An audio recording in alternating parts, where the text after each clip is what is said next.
Hey everyone, I hope you're doing well today. I wanted to start this video by saying I am doing amazing because Canada has finally decided to get rid of mandatory ArriveCAN usage by the end of this month. But that would also be like saying I feel amazing because I stopped having the shit beat out of me every day for 2 years for no reason. Not really something to celebrate, just kind of something that shouldn't have happened in the first place.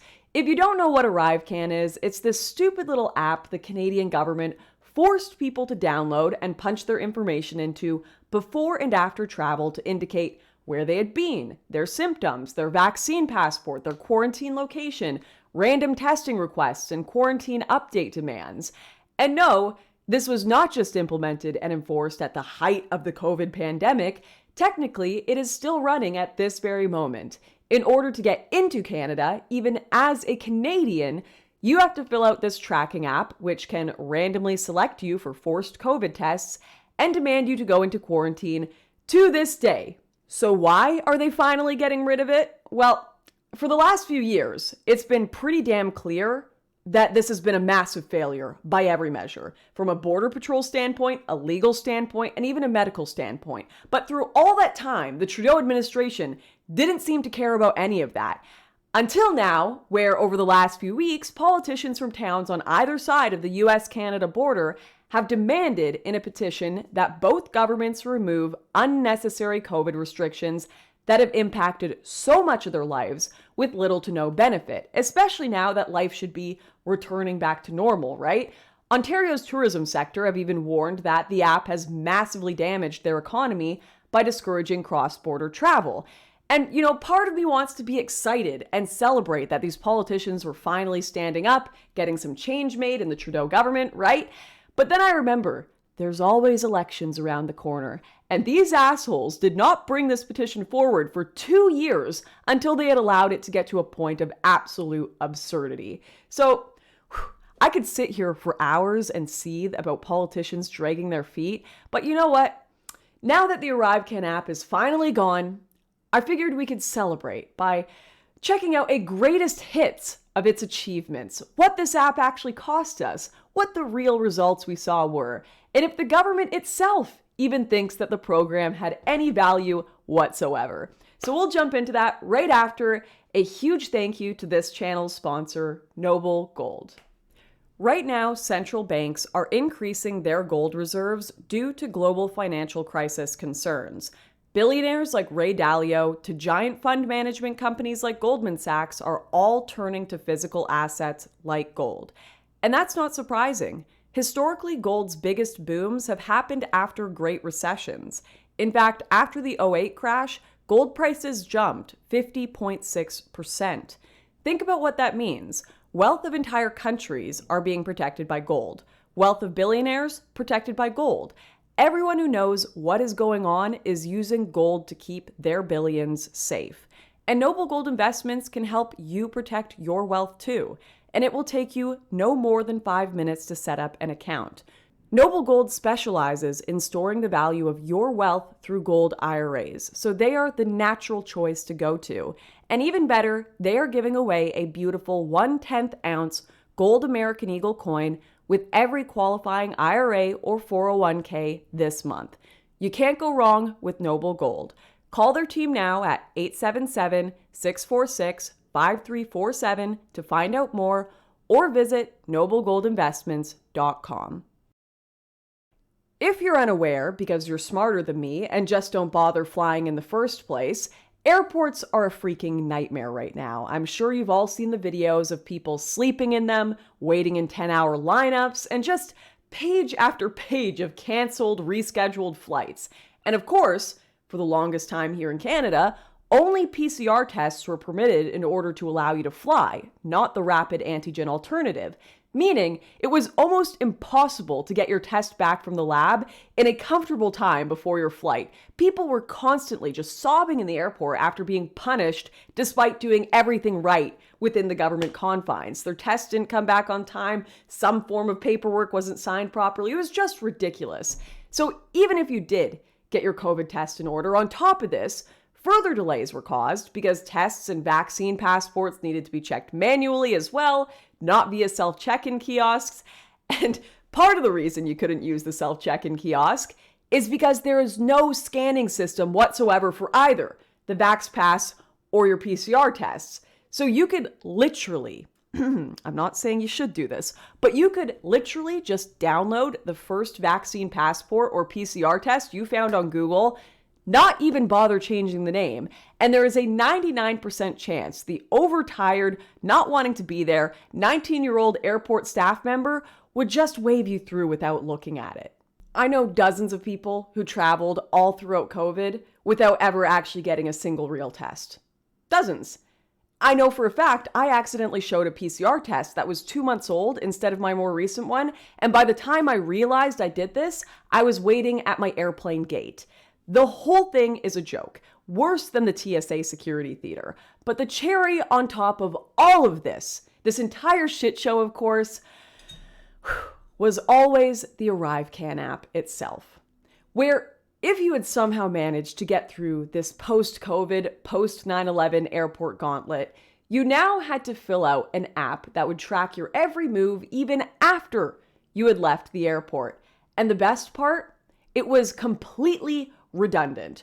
All of the questions the ArriveCAN app tracks are questions we were already asked on our customs forms, questions already asked by border agents, and already filled out if you did end up having to do a COVID test at the airport.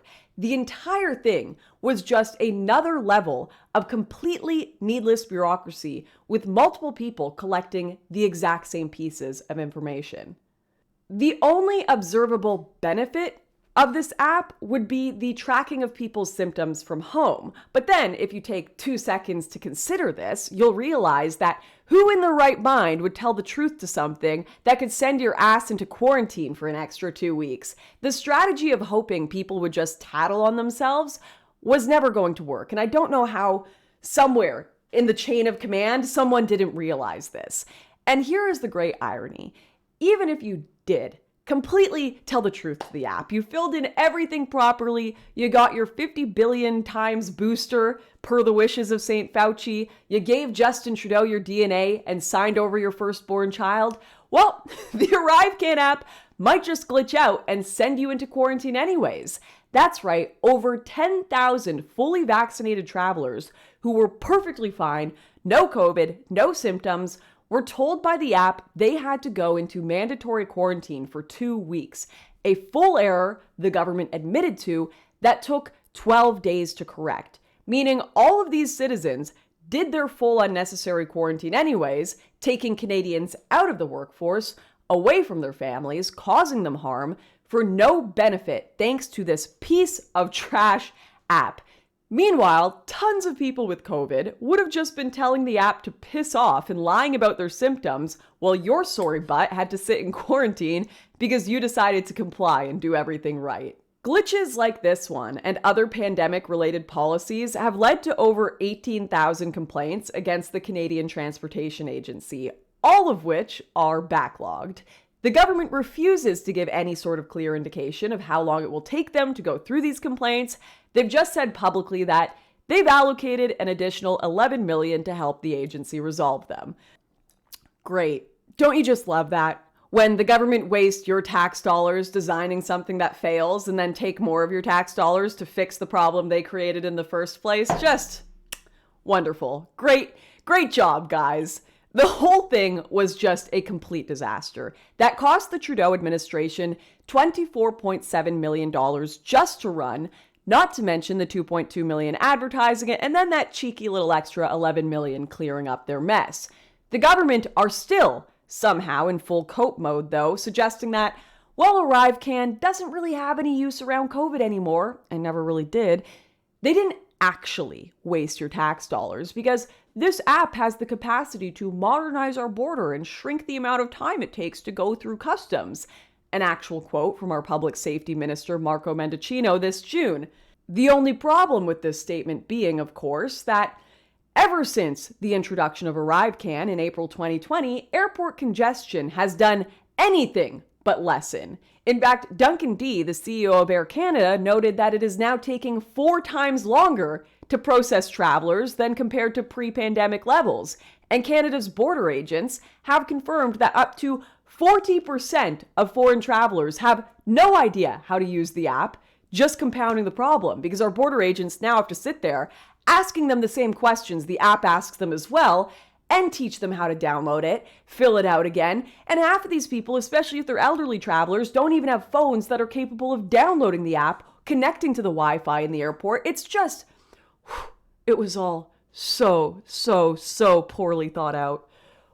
The only way I can logic our public safety minister truly believing this app is reducing airport waiting times is that the man has spent the last 2 years flying on a diplomatic passport and with private jets. He literally has no idea. He's got a child's understanding of the issue. I can assure you, ArriveCAN would have been scrapped within less than a week if any of the politicians who brought it in actually had to travel like the normal citizens living under their policies. I'm so in shock at this place. It is the biggest disgrace known to man. Viewed close to 2 million times, this seething rant about Toronto's Pearson Airport from a former NHL player is echoing far and wide at a time when Canada's tourism industry needs a boost. There is a 400-person line with 2 Air Canada workers. So I waited in that line about 6 hours. Near the end of the line, they closed it. They just said, oh, you have to go somewhere else. Oh, bunch of folks, if you're just joining the security line. Extreme delays have frustrated passengers finally trying to vacation for weeks. And, you know, listening to this list of greatest hits from the ArriveCAN app, you may be wondering to yourself, Lauren, how the hell did this happen? How was this app so poorly designed, so redundant, facing so many tech errors, when it has had so many tens of millions of dollars given to its creation and maintenance? Great question, with a sadly expected response. Government corruption and nepotism. Despite, apparently, needing the best of the best, all hands on deck to fight this horrific pandemic, the government did not make the app design a public bid for the best developers to acquire the contract. Instead, they went to 5 companies: BDO Canada, Tech Systems, Corridix Technology Consulting, Dalian Enterprises, and GC Strategies, all of which, except one, already had government contracts and relationships with the state to get this app designed. Oh, and also that one single company with no previous government contracts, GC Strategies, they were given $14 million by the Canadian government, have only 4 employees, little history, their website wasn't even functioning until recently, and their business mailing address leads to a lakefront cottage. The owner, Cameron Wessel, also had a GC Strategies in the States, which, also had a bunch of government contracts and was eventually suspended by the tax board in 2021. I don't know, just some curious things to ponder for you. Seriously, it is so bad that even the mainstream media are getting a bit concerned. Global News interviewed Gillian Kohler, a professor of public health at U of T, who stated, "The government can't just sit back and say, well, these are the suppliers we've used, and just because we've used them in the past, we're going to continue to use them." Sorry, Gillian, they can, and they did do that. But she also added that these sort of actions are our greatest risk for corruption in all government functions. What we are seeing in Canada, given there has been no open competitive process for ArriveCAN, is alarming, Kohler confirmed. Like, no shit. We talk all day about the corruption of third world governments and countries. Oh, thank God we live in North America where everything is fair here and we live in a democracy. The truth is, our governments are just as corrupt and bad. They just have better optics around their corruption. More suits, more ties, more photo ops to make things look official before they give their friends millions of dollars to design a trash app that you'll be forced to use. Thankfully, our governments are at least feigning some sort of accountability, because due to the amount spent on this app and the amount of government policies making it mandatory, the Canadian Auditor General did actually conduct a report last December to assess the usefulness of this creation and came to the conclusion that this is not a success story. In fact, while ArriveCAN was brought in to help with contact tracing and locating travelers, the largest success it actually saw was just reducing the amount of missing contact details by 8%. And as for its failures, well, they vastly surmount any benefits we've seen. I mean, obviously there were just the 10,000 people randomly, on accident, thrown into quarantine. But then on top of this, just from general errors and inconsistencies in the app, they lost the traveler data connected to 80,000 on-arrival COVID tests and 57,000 post-arrival tests. Remember, these people who lost over 100,000 individuals' COVID tests are the same people telling you you're murdering grandma if you go for a walk outside. It was also found in this report that for those who weren't compliant with ArriveCAN rules, there was essentially no follow-up. So everyone is already lying their ass off to this app, and now even if somehow they are caught for doing that, public health officials have no idea what actions police took in these cases. None. Literally every person using ArriveCAN could have been violating quarantine, and there would be no real way to know. I have made a deliberate decision in my life to just laugh at the absurdity of things like this instead of cry, because I'd rather not cry all the time, and this sort of government failure is deserving of both responses, right? So, well, there is a part of me that is happy ArriveCAN is being shut down for now. Woohoo, yay. It is obvious that this catastrophe of an app just never should have existed in the first place. And you know what? With the public statements around it, I'm not even fully convinced they won't try to use it in the future, as they've said, for more border control and modernization, which just means more of your rights out the window, more digital tracking for the government, and more meaningless bureaucracy for you. Woohoo! I'm on the verge. I'm getting pretty close to just picking up one of those old Nokia flip phones with T9. Do you remember how peaceful life was when you had to pay 10 cents to send a text? You really had to think about what you were going to say before you sent it. And then on top of that, to just be able to look the government in the eyes and be like, no, I can't download your shitty tracking apps. Can't do it. Are you going to buy me an iPhone, right? Don't even have the ability. I got Snake on here and I got Tetris. That's it. Don't even text me.